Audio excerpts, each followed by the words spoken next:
Hello, this is Tim with ShootEditLove.com with another quick Photoshop Lightroom quick tip. Today we're in Lightroom 4.3. And very quickly, if you have edited or unedited files that you need to export and take into another program, it's very simple. You want to go from RAW into another editable output, whether it be PSD, DNG, TIFF, or JPEG today. Highlight your files in grid mode, library mode, or develop mode, it doesn't matter, and go to File in Windows and hit Export.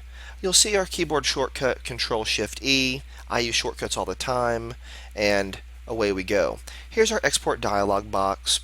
This today is an export to a hard drive. You have other options.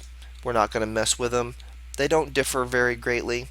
But today we're going to edit to the same folder as the original photo, and I always put a subfolder under the original RAW folder names or wherever you have your files congregated.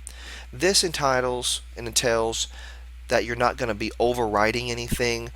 Things are going to stay in a file tree, in a hierarchy, and not get lost. I name my folder Keepers. And we're going to come back to this in a minute. We're not going to add the finished files to the catalog because we don't want to get them confused, but if you want to, you do have options here. And we have existing files. Ask what to do. And you can tell it to override without warning, skip file names that are the same. I always have it prompt me.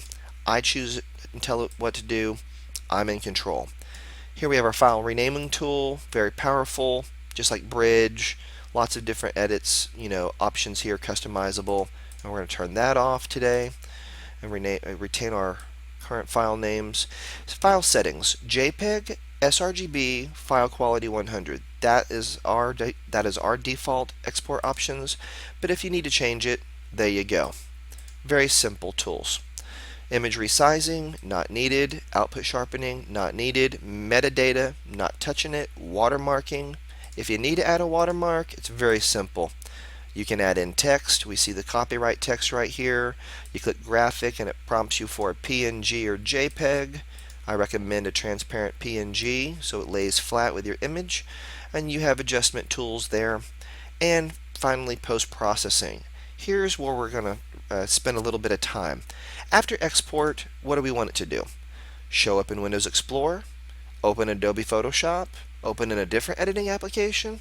You are in control. You tell it what to do. Today, we are going to tell it to do nothing. Very simple. We're going to hit the export button, and I've already exported these files once, so we're going to see the file already exists dialog box. It says we have a problem. No, we don't.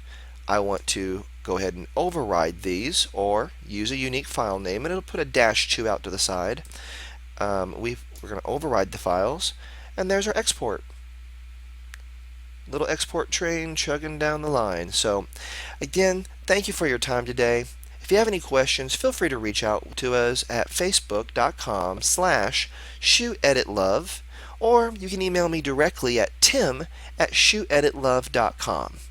Thank you again. Happy editing.